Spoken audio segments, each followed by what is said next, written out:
আসানসোল জেলা হাসপাতালের রান্নাঘরে গ্যাসের ঘাটতি থাকায় প্রভাব পড়ছে রোগীদের। যুদ্ধের জেরে অন্যান্য দেশের সাথে সাথে ভারতেও চূড়ান্ত গ্যাস সংকট দেখা দিয়েছে। সরকারি ক্ষেত্র থেকে শুরু করে বেসরকারি ক্ষেত্র সব জায়গাতেই একই অবস্থা। সেই মতো গ্যাস সংকটের প্রভাব পড়তে শুরু করেছে আসানসোল জেলা হাসপাতালের রান্নাঘরে। গ্যাসের ঘাটতি থাকায় রোগীদের জন্য নিয়মিত খাবার প্রস্তুত করা কঠিন হয়ে উঠেছে। কার্যত বিপাকে পড়েছে হাসপাতাল কর্তৃপক্ষ। হাসপাতাল সূত্রে জানা গিয়েছে, প্রতিদিন গড়ে 700 থেকে 750 জন রোগীর জন্য এখানে খাবার তৈরি করা হয়, কিন্তু গ্যাসের ঘাটতির জেরে রান্নার কাজ চালিয়ে যাওয়া রীতিমতো কঠিন। আপাতত অতিরিক্ত দাম দিয়ে বাইরে থেকে গ্যাস কিনে কোনো রকমের রান্না চালানো হচ্ছে। এভাবে দীর্ঘদিন কাজ চালানো সম্ভব হবে না বলে আশঙ্কা করেছেন হাসপাতাল কর্তৃপক্ষ। গ্যাসের ঘাটতির কারণে হাসপাতাল চত্বরে থাকা ক্যান্টিনেও রান্না করার সমস্যা হচ্ছে। তবে এই অভিযোগ মানতে নারাজ বিজেপি নেতৃত্ব। তাদের দাবি, গ্যাসের তেমন কোনো ঘাটতি নেই। কিছু অসাধু ব্যবসায়ী অতিরিক্ত মুনাফার লোভে সিলিন্ডার মজুত করে কৃত্রিম সংকট তৈরি করেছেন এবং সাধারণ মানুষকে বিভ্রান্ত করছেন। পাশাপাশি বিজেপিকে বদনাম করার চেষ্টাও চলছে বলে তাদের অভিযোগ। কাজল মিত্রের রিপোর্ট, MBS নিউজ। গ্যাসের যে সংকট, তাতে হাসপাতাল ক্যান্টিন কিভাবে চালাবেন?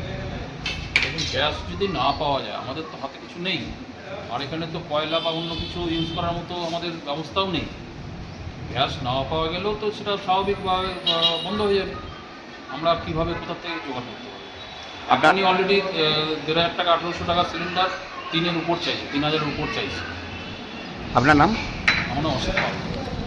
গ্যাসের যা সমস্যা, এইভাবে গ্যাসটা চলতে চাইলে আমাদের রান্না বন্ধ করতে হবে। মেন কথা যে 700 থেকে 750 সিলিন্ডার আমাদের পেশেন্টের রান্না হয়। পরিষেবা না পাওয়া যায় তাহলে অবশ্যই বন্ধ করতে হবে। আমাদের মাসে 30টা থেকে 35টা আমার গ্যাস লাগে। এইভাবে চলতে গেলে কিচেনটা কী চলবে, আর রুগীরা কী করে পরিষেবা পাবে, তাই নয়? এইটা আমার বক্তব্য। মানে আশঙ্কা আছে বন্ধ হওয়ার? এখন আছে, এবার কয়লা লাস্টে পর্যন্ত আমরা কয়লা পাবো না কাঠ পাবো, সেটা তো সমস্যা না। কারণ কয়লার এত দাম বেড়ে যাচ্ছে, গ্যাসের থেকে কয়লার দাম বেশি। হ্যাঁ, এই হচ্ছে ব্যাপার। আপনার নাম? আমার নাম মন্টু দাস। এই যে গ্যাসের সমস্যা তো অনেক প্রবলেম আছে। গ্যাসের জন্যে তো আমাদের কাজ হচ্ছে না। তারপরে বলা হয় গ্যাসের জন্য, গ্যাসটা ভালো করে ডেলিভারিও হয় না। গ্যাসের এত দাম বেড়ে গেছে, গরিব মানুষের অনেক অসুবিধা হয়। তোমাদের এখানে বেসিক্যালি রান্নাটা কাদের জন্য? রুগীদের জন্য হয়। টেনশন তোমাদের আছে? না, টেনশন তো থাকে, কীরকমভাবে সময়ে খাবার দেওয়া হোক রুগীদের।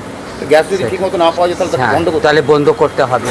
কয়লার এত দাম হয়েছে, কয়লা তো সেরকমই বন্ধ হয়ে গেছে এখন। আপনার নাম? আমার নাম হলো রাজেশ প্রসাদ। আপনি কী করেন? খাবার দিয়ে রুগীদের সব রকম কাজ করা হয় এখানে।